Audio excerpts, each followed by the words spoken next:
Friends, இன்னைக்கு இந்த வீடியோவில் நெய் சோறு மட்டன் கிரேவி தான் பண்ண போகிறேன். பசங்களே லீவ் விட்டுருச்சு. அவங்க என்ன கேட்பாங்க, பிரியாணியில் தான் வந்து நிற்பாங்க. பட்டை கிராம்பு ஸ்மெல்லே எல்லாம் சாப்பிடணும்னு ஆசைப்படுவாங்க. சரி அப்படின்ட்டு சரி நெய் சோறு மட்டன் கிரேவியும் பண்ணவான்னு கேட்டேன். ஓகேன்ட்டாங்க. சரி அதுதான் செய்ய போகிறேன். வாங்க வீடியோக்குள்ள போகலாம். கிரேவியை தாளிச்சிருவோம். ஃபஸ்ட்டு நான் கறியை நல்லா வேக வச்சுருக்கேன். இதில் தக்காளி மட்டும்தான் போட்டு வேக வச்சுருக்கேன். நான் முன்னாடி வீடியோவில் சொல்லியிருப்பேன்ல, தக்காளி வந்து நம்ம வேக வச்சு வதக்கினா தான் கிரேவி நல்லா வரும். ஏன்னா வர தக்காளிலாம் ஹார்டாக இருக்குல்ல, அதுக்காக சொல்கிறேன். இப்போ எண்ணெய் ஊற்றிக்கலாம். இப்போ 3 கிராம்பு, 2 கல்பாசி. இப்போ சோம்பு போட்டுக்கலாம்.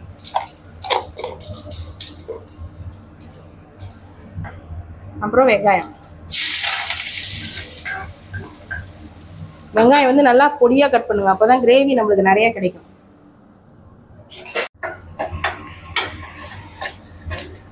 வெங்காயம் நல்லா ப்ரௌன் கலரில் வதங்கிடுச்சு பாருங்க.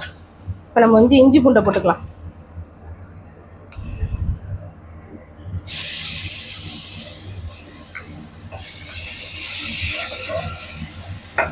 நல்லா ப்ரௌன் கலரில் வதங்கினா அந்த கிரேவியோட கலரே நல்லா இருக்கும்.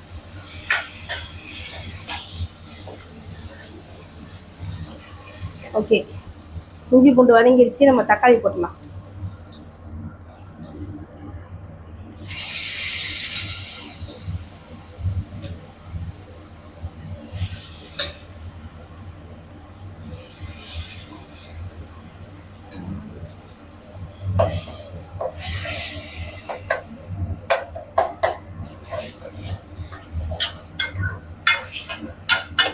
தக்காளி நல்லா வதங்கட்டும். அந்த பச்சை ஸ்மெல்லாம் போட்டும். வெந்தாலும் வதக்குறதுல வந்து தான் வாசனை போகும்.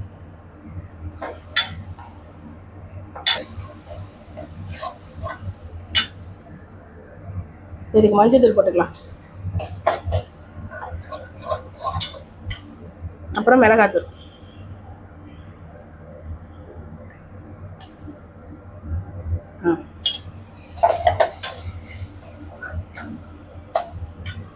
அப்புறம் கொத்தமல்லி தூள்.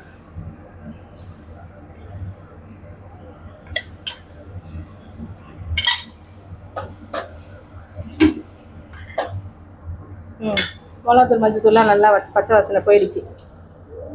இப்போ நம்ம வேக வச்ச கறியை போட்டுடலாம்.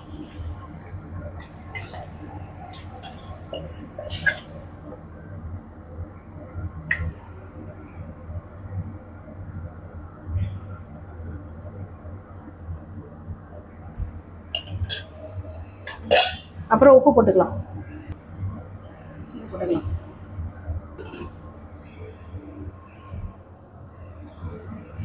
அவ்வளோதான். இது நல்லா கொதிக்கட்டும். கொஞ்சம் நேரம் கொதிச்சதுக்கப்புறம் நம்ம தேங்காய் ஊற்றணும். கொதிக்கிட்டு நிறைய தேங்காய் அரைச்சிடுவோம்.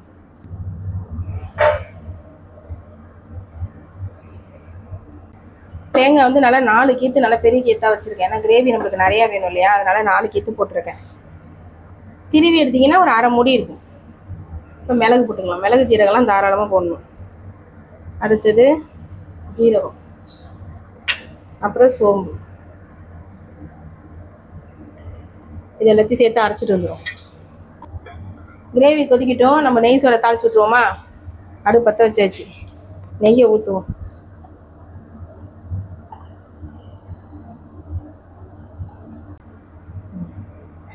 இப்போ வந்து பட்டை கிராம்பு ஏலக்காய் இந்த மராத்தி மொக்கு அது எல்லாத்தையும் 2 போட்டிருக்கேன். கிராம்பு மட்டும் கொஞ்சம் கூட போட்டிருக்கேன். ஏன்னா இதுக்கு வந்து ரொம்ப ஹெவியாக ஸ்மெல்லு வேணாம். சும்மா அது அதில் 2 போட்டால் போதும்.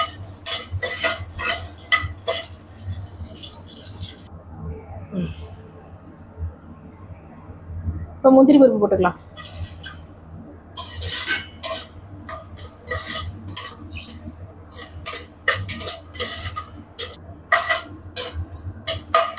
இப்போ வெங்காயம் போட்டுக்கலாம்.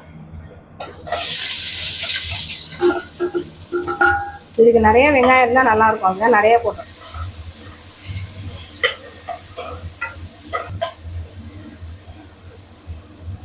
ஓகே, நல்லா வெங்காயம் வதங்கட்டும். நம்ம அதுக்கிட்டே இதுக்கு தேங்காய் ஊற்றிடலாம்.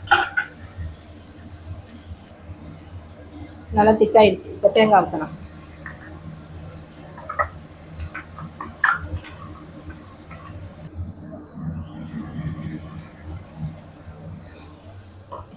இதனால ஒரு 5 நிமிஷம் கொதிச்சா போதும். ரொம்ப நேரம் கொதிக்கக்கூடாது. தேங்காய் ஊற்றி லோ ஃப்ளேமில் ஒரு 5 நிமிஷம் கொதிக்கட்டும், இல்லாட்டி ரொம்ப திக்காயிடும்.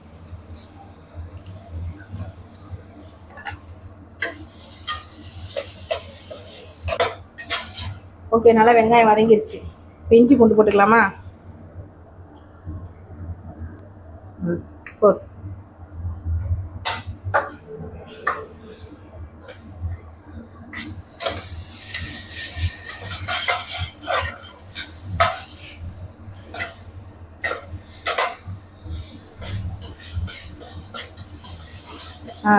இஞ்சி பூண்டு நல்லா வதங்கட்டும்.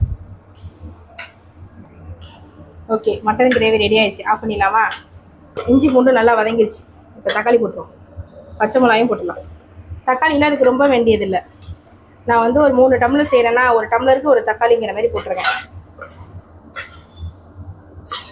ஏன்னா நம்ம இதில் வேறு எதுவும் போட போகிறதில்ல, அதனால் ரொம்ப புளிப்பு தேவையில்லை. நான் ஒரு ஸ்பூன் தயிர் போட்டுக்கிறேன், லைட்டாக ஒரு புளிப்புக்காக. ஓகே, நல்லா ஹை ஃப்ளேமில் வச்சு நல்லா வதக்கணும். கொஞ்சம் நேரம் க்ளோஸ் பண்ணி வச்சா தான் நல்லா தக்காளி வதங்கும்.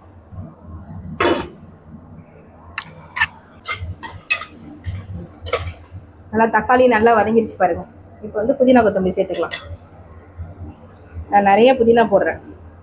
வெயில் நல்ல புதினா சேர்த்து தான் நல்லா குளிர்ச்சி.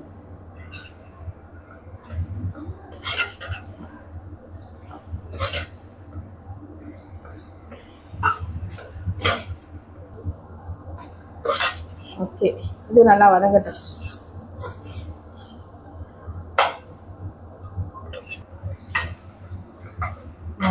புதினா கொத்தமல்லி நல்லா வதங்கிடுச்சு. இப்போ வந்து நம்ம தண்ணி ஊற்றிடலாம். நான் பாஸ்மதி ரைஸ் வந்து ஒரு 1/2 மணி நேரத்துக்கு முன்னாடி ஊற வச்சுட்டேன். அதுக்கு தகுந்த மாதிரி நம்ம தண்ணி ஊற்றிக்குவோம். நீங்கள் எவ்வளோ போடுறீங்களோ அதுக்கு தகுந்த மாதிரி போட்டுக்கோங்க. நான் வந்து 3 டம்ளர் போட்டிருக்கேன்னா அதனால் 4.5 டம்ளர் தண்ணி ஊற்றுவேன். உப்பு கரெக்டாக போட்டுக்கோங்க. தண்ணியை டேஸ்ட் பண்ணிவிட்டு அப்புறம் ரைஸ் போடுங்க.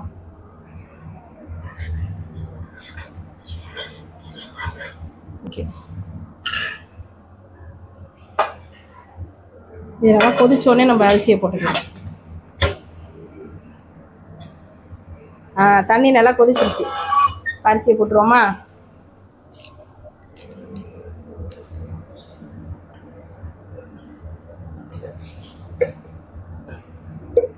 நம்ம வந்து இந்த பாக்கெட்டில் இருக்க அரிசிக்கு நம்ம தனியாக லூஸில் வாங்கினாலே அந்த பாஸ்மதி ரைஸ் நல்லா இருக்கு. அது கூட டக்குன்னு குழஞ்சிரும். இந்த மாதிரி அரிசி வந்து குழைய மாட்டேங்குது.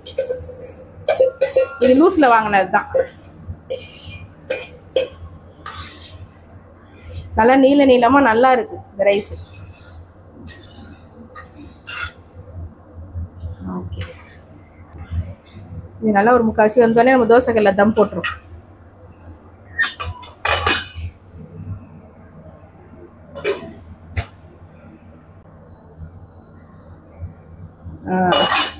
நல்லா தம் போடுற கன்சிஸ்டன்சிக்கு வந்துருச்சு.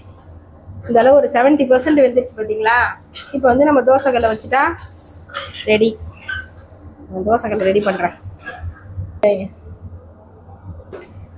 ஓகே, தம்மு போட்டாச்சு. இது வந்து தம்முக்குன்னே வச்சுருக்கேன் இந்த தோசைக்கல். ஓகே, அவ்வளோதான். ஒரு 20 நிமிஷம் கழித்து நம்ம ஓப்பன் பண்ண வேண்டியதான்.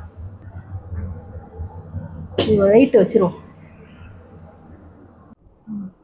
20 நிமிஷம் ஆயிடுச்சு. தம்மு உடைப்போமா? தம்மு உடைக்கிறது. ஓப்பன் பண்ணி பார்ப்போம். சூப்பராக ரெடியாக இருக்குது. நல்லா நீள நீளமாக ஒரு அரிசி கூட நல்லா உடையாமல் இவ்வளோ பூக்க வந்துருக்கு பாருங்கள். அதான் சொல்கிறேன்ல, பாக்கெட்டில் இருக்க அரிசியை விட இந்த மாதிரி நம்ம தனியாக லூஸில் வாங்குகிறோம்ல அந்த அரிசி சூப்பராக இருக்குது. பாருங்கள், எடுத்து காட்டு, க்ளோஸ்அப்பில் காட்டுங்க. இவ்வளோ நல்லா இருக்குது பாருங்கள். அரிசி நல்லா பூக்கவும் வெந்திருக்கு. ஓகே, தம் உடைச்சாச்சு. சாப்பிட வேண்டியதான். ரெடி பண்ணுவோம். நெய் சோறு மட்டன் கிரேவி டேஸ்ட் பண்ணுவோமா? எல்லோரும் சாப்பிட்டுட்டாங்க. லாஸ்ட்டாக உட்காந்து சாப்பிட்றேன் ரிலாக்ஸாக. சூப்பராக இருக்குது. நல்லாக்கடா? நல்லாக்கா? எனக்கு கம்பெனி கொடுக்க அவன் தான் லேட்டாக சாப்பிட்டான். எல்லாருக்கும் முன்னாடியே வச்சுட்டேன். சூப்பராக இருக்குது. பிரியாணி சாப்பிட்றத விட இந்த மாதிரி நெய் சோறு இந்த மாதிரி கிரேவி பண்ணி சாப்பிட்டாலே அது தனி டேஸ்ட்டு தான். ஃபஸ்ட்டு பிரியாணி செய்யலான்னு தான் இருந்தோம், அப்படியே மாறிடுச்சு நெய் சோறா. நான் செஞ்சது எப்படின்னு உங்களுக்கு பார்த்தீங்கல்ல வீடியோவில், அது மாதிரி ஒவ்வொருத்தவங்க ஒவ்வொரு மாதிரி செய்வாங்க. நெய் சோறே நிறைய வகையாக செய்கிறாங்க, நான் பார்த்தேன். நான் வந்து சிம்பிளாக செஞ்சுருக்கேன். நீங்கள் வந்து ட்ரை பண்ணிவிட்டு எப்படி இருக்குன்னு சொல்லுங்கள். ஓகே ஃப்ரெண்ட்ஸ், இந்த வீடியோ இதோட முடிச்சுக்கலாமா? இந்த வீடியோ பிடிச்சிருந்தா லைக் பண்ணுங்கள், ஷேர் பண்ணுங்கள், சப்ஸ்கிரைப் பண்ணுங்கள். பாய்.